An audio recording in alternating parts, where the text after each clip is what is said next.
CPIMന്റെ അക്കൗണ്ടുകൾ മരവിപ്പിച്ച സംഭവം രാഷ്ട്രീയ വേട്ടയാടലെന്ന് ജനറൽ സെക്രട്ടറി സീതാറാം യെച്ചൂരി എല്ലാ കണക്കുകളും തെരഞ്ഞെടുപ്പ് കമ്മീഷന് സമർപ്പിച്ചതാണ്. സുപ്രീം കോടതിയിൽ നൽകിയ ഉറപ്പിന് വിരുദ്ധമായാണ് നടപടിയെന്നും സീതാറാം യെച്ചൂരി ആരോപിച്ചു.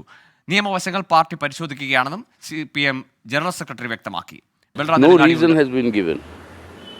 No reason has been adduced as to why they are taking this action. They have summoned the district secretary to come with all the books of accounts.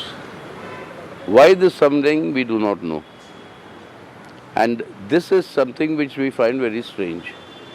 All these accounts are accounted for and audited, and the audited report of a consolidated Communist Party of India Marxist, all India expenditures, income and expenditure, is submitted annually to the IT and to the ECI.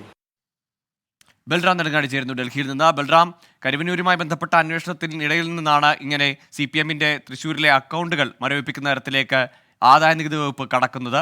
ഈ നടപടിയെ നിയമപരമായി നേരിടാൻ അതിന് എല്ലാവിധ പിന്തുണയും കേന്ദ്ര നേതൃത്വത്തിന്, സംസ്ഥാന നേതൃത്വത്തിന് നൽകുന്നു എന്നതുകൂടിയല്ലേ ആ പ്രതികരണത്തിൽ നിന്ന് മനസ്സിലാക്കേണ്ടത്?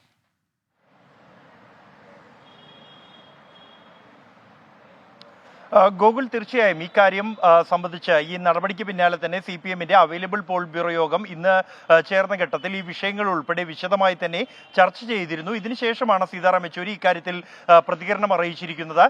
പാർട്ടിയുടെ എല്ലാ കണക്കുകളും തെരഞ്ഞെടുപ്പ് കമ്മീഷനും ആദായ നികുതി വകുപ്പിനും സമർപ്പിച്ചിട്ടുണ്ട് എന്നും ഈ സമർപ്പിച്ച കണക്കുകളിൽ യാതൊരു തരത്തിലുള്ള സംശയമോ ഇതുവരെ ഉന്നയിച്ചിട്ടില്ല എന്നുമാണ് യെച്ചൂരി വ്യക്തമാക്കിയത്. ഈ പശ്ചാത്തലത്തിൽ തെരഞ്ഞെടുപ്പ് പ്രഖ്യാപിച്ച് മാതൃകാ പെരുമാറ്റച്ചട്ടം നിലവിൽ വന്ന ശേഷം ഇത്തരത്തിൽ നടപടിയെടുത്തതിന് പിന്നിൽ രാഷ്ട്രീയ പ്രേരിതമായ നീക്കമാണ് എന്ന് തന്നെയാണ് യെച്ചൂരി വ്യക്തമാക്കുന്നത്.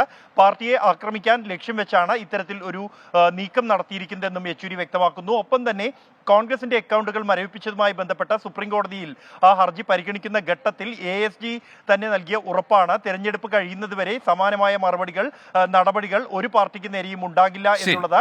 ആ ഉറപ്പിന്റെ ലംഘനമാണ് നടന്നിരിക്കുന്നത് എന്നും സുപ്രീം കോടതിക്ക് സ്വമേധയാ ഈ വിഷയത്തിൽ ഇടപെടാവുന്നതാണ് എന്നും യെച്ചൂരി വ്യക്തമാക്കി. നിയമവശങ്ങൾ പാർട്ടി പരിശോധിക്കുകയാണ് എന്നും അദ്ദേഹം അറിയിച്ചിട്ടുണ്ട്. ശരി ബൽറാം, ഏതായാലും കോൺഗ്രസിന്റെ അക്കൗണ്ടുകളിലുണ്ടായ നടപടിക്ക് സമാനമായാണ് തൃശ്ശൂരിലെ CPIM അക്കൗണ്ടുകൾക്കെതിരായ നടപടിയുമെന്ന് വിശദീകരിക്കാനാണ് അത്തരത്തിലൊരു പ്രതിരോധമാണ് CPIM ഉയർത്തുന്നത്. നിയമ നടപടികളിലേക്ക് കടക്കാൻ സംസ്ഥാന നേതൃത്വത്തിന് പൂർണ്ണ പിന്തുണ നൽകുന്നു കേന്ദ്ര നേതൃത്വവും.